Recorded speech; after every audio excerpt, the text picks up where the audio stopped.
हाल ही में social media पर एक पॉडकास्ट की क्लिप वायरल हुई जिसमें फेमस वड़ा पाव गर्ल चंद्रिका दीक्षित बैठी हुई थी और अपने पर्सनल लाइफ और संघर्ष के बारे में बातें कर रही थी। और इसी बातचीत के दौरान उन्होंने एक ऐसा सेंटेंस बोला जिसने पूरे सोशल मीडिया पर आग लगा दी। मुझे कोई शर्म नहीं है सर। एक सबसे बड़ी बात बताऊं, बताए सर, एक माँ होने के नाते बहुत बड़ी बात बोल रही हूँ। मुझे नहीं पता लोग कैसे जज करेंगे। मुझे अपना बच्चा पालने के लिए ना सोना भी पड़ेगा ना, कर दूंगी। बेसिकली सरल शब्दों में उन्होंने ये कहा कि अपने बच्चे को पालने के लिए अगर उन्हें प्रोस्टिट्यूशन भी करना पड़े ना तो वो कर देंगी।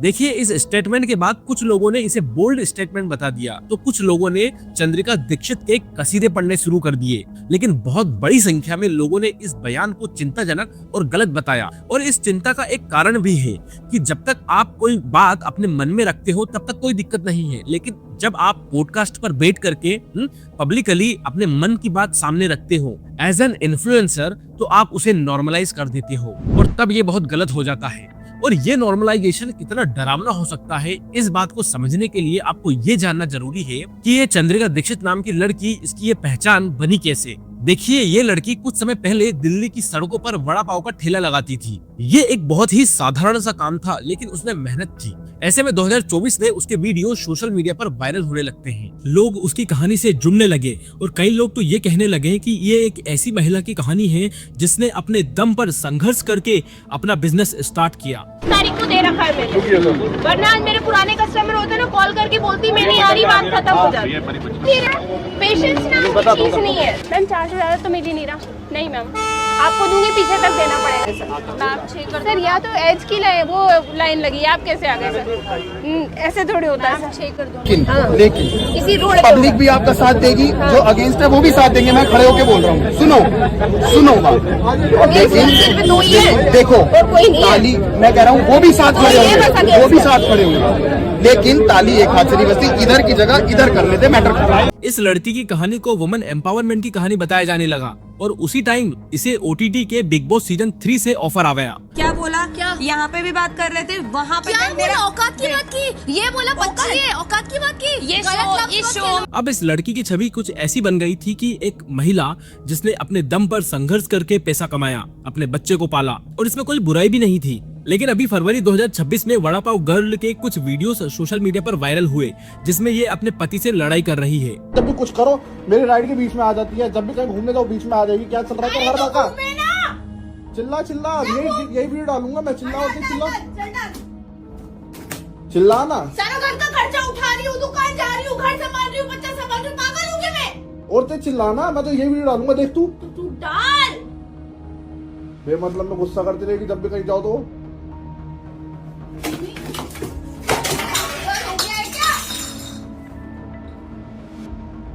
बहुत ही बढ़िया बेटा, बहुत ही बढ़िया। यही वीडियो डालूंगा, देख तू।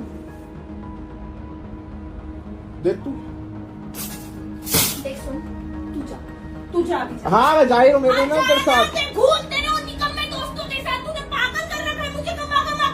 पागल तो तूने मुझे कर दी, उससे शादी हुई है तेरे साथ। बहुत शौक है ना वीडियो बनाने का। जा, यही वीडियो डालूंगा। इसके अलावा एक दूसरे वीडियो में वो अपने हस्बैंड के ऊपर चीट करने का आरोप लगा रही है। क्या दुनिया को क्या दिखाना है? लड़ाई झगड़े दिखाने, हमारे लड़ाई झगड़े दिखाने। 2 महीने से क्या बर्दाश्त कर रही हूँ पता है? 2 महीने से ज्यादा हो गया। नहीं बोल रही पर मैं दिखाऊं?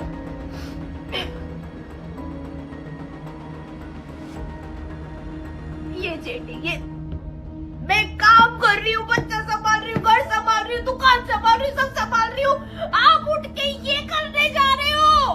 फोटो, इससे भी कई ज्यादा चीजें ऐसी है जो मेरे दिमाग की नसें फाड़ रही है। मैं इन वीडियोस के 1 महीने बाद मैडम ने एक पॉडकास्ट में ये बोल दिया कि वो अपना बच्चा पालने के लिए मेहनत कर सकती है, मजदूरी कर सकती है, ईंट पत्थर तक तोड़ सकती है, यहाँ तक कि प्रोस्टिट्यूशन भी कर सकती है। मुझे अपना बच्चा पालने के लिए ना सोना भी पड़ेगा ना, कर दूंगी। अब देखिए, इस लड़की की पर्सनल लाइफ में क्या हुआ है वी डू नॉट नो।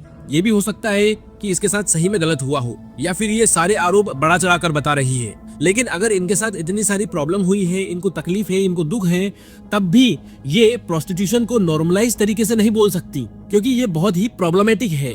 उसका रीजन बताता हूँ मैं आपको। क्योंकि शायद इन मोहतरमा को ये नहीं पता है कि इंडिया में ये जो प्रोस्टिट्यूशन वाला काम है, इसको करने के लिए महिलाओं को कितना टॉर्चर सहना पड़ता है।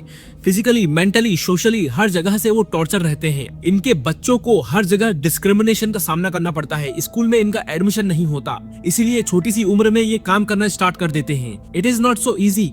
कोई भी इसे मजे में नहीं करता, मजबूरी में करता है। जहां आज भारत में लोग भीख मांग करके खाते हैं, सड़क पर सोते हैं, मेहनत मजदूरी करके खाते हैं, गरीब है पर अपना ईमान नहीं बेचते, वहीं पर ये लड़की जो इन्फ्लुएंसर है, जिसके पास पैसा है, नेम है, फेम है, जो यूट्यूब पर पॉडकास्ट में इंटरव्यू भी दे रही है, फिर भी वो ऐसी बात करती है कि अपने बच्चे को पालने के लिए वो कुछ भी कर सकती है। मुझे बड़ा आश्चर्य है कि जहां हमारे भारत देश में रानी लक्ष्मीबाई, रानी पद्मावती जैसे कैरेक्टर पैदा हुए, वहीं पर आज हमारे भारत देश में पैदा हुई लड़कियां इस तरह की बात करती हैं। निसंदेह ये अंग्रेजों की छोड़ी गई मानसिकता ही है। आज के भारतवासी पैदा तो भारत में हो रहे हैं, लेकिन उनका माइंड, उनकी बुद्धि सब कुछ वेस्टर्न है। किसी वीडियो में रेबल किड अपूर्वा मखीजा बोलती हैं कि अपनी बॉडी दिखा करके अगर कोई मुझे पैसा दे रहा है तो इसमें क्या बुराई है। अगर इस तरह के इन्फ्लुएंसर और सेलिब्रिटी लोग इन चीजों को इतना नॉर्मलाइज कर देंगे तो भारत में पैदा हुई बेटी भी ये सोचेगी कि यार ये सब भी तो ये कर रहे हैं, ये तो नॉर्मल है, मैं भी कर सकती हूँ। बिना ये जाने कि इंडिया में इन प्रोस्टिट्यूट्स की लाइफ कितनी भयानक है, वड़ा पाव गर्ल का ये स्टेटमेंट हद से ज्यादा इररिस्पॉन्सिबल है। पर बड़ी बात ये है कि ये पहली बार इन्होंने कोई ऐसा स्टेटमेंट नहीं दिया है। इसके पहले भी ये कई बार कंट्रोवर्सीज में आ चुकी हैं। आज कार्रवाई होनी थी, बिल्कुल। तो ये तो कार्रवाई थी। उसके बीच में क्या हुआ कि इनके हस्बैंड, क्योंकि मैं काउंसलर के पास गया था और काउंसलर ने मुझे बताया कि कल इनके हस्बैंड आए और उन्होंने कहा कि मैं रेडी नहीं लगाऊंगा, सारी रेडियां हटवा दो, सारी रेडियां हटवा दो, मैं नहीं लगाऊंगा। आज वो गाली दे रही है। आज देखिए, ये मजे की बात यह है, उसके बाद मजे की बात यह है कि ये देखने आ रहे हैं यहाँ पर कि कैसे लोगों की रेडियां हट रही है। ये असली गरीबों का मजाक बना रहे हैं। बिल्कुल सही गरीब बात जो है। है उनकी रेडियां उठवा के उनका मजाक बनवाने के लिए आ रहे हैं और उसका ये एंजॉयमेंट हो रहा है इनके लिए। और इसलिए कुछ लोग कह रहे हैं कि इस तरह की घटिया स्टेटमेंट इसलिए दी जा रही है ताकि वो न्यूज में बनी रह सके। सच क्या है कोई नहीं जानता, पर इतना जरूर सच है कि ये उन महिलाओं के ऊपर मजाक है जो अपने पति के बगैर रहती हैं और अपने बच्चों को पालने के लिए दिन रात मेहनत मजदूरी करती हैं। मुझे विश्वास है कि ऐसी स्थिति में ये लड़की भी मजदूरी कर लेगी। लेकिन अगर आप प्रोस्टिट्यूशन को इतना इजी वर्ड में एक्सेप्ट कर रहे हो तो या तो आप उस प्रोस्टिट्यूशन के जहर के बारे में नहीं जानते हो, या फिर आप एक हाईली इररिस्पॉन्सिबल इन्फ्लुएंसर हो जिसे इस बात से कोई फर्क नहीं पड़ता कि आपके द्वारा कही गई एक बात भारत की लड़कियों के ऊपर क्या असर डालेगी। इसलिए मैं हमेशा कहता हूँ कि खुद भी और अपने बच्चों को भी ऐसा कंटेंट दिखाओ, ऐसे लोगों को फॉलो करने के लिए सिखाओ जिससे वो खुद आगे चलकर इस देश को कुछ कंट्रीब्यूट कर सके, लोगों के लिए कुछ कंट्रीब्यूट कर सके। क्योंकि आजकल का जमाना ऐसा है कि हर जगह मोबाइल एक्सेसिबल है, इंटरनेट एक्सेसिबल है, तो अगर आप अपने बच्चों को सही कंटेंट नहीं दिखाएंगे तो वो उनकी मर्जी से गलत कंटेंट कंज्यूम करेंगे। बेटर है कि ऐसे लोगों को फॉलो न करके हमारे देश के साधु संतों को फॉलो करना चाहिए। सो द पॉइंट है इसकी रियलिटी को जानो और सही लोगों को फॉलो करो।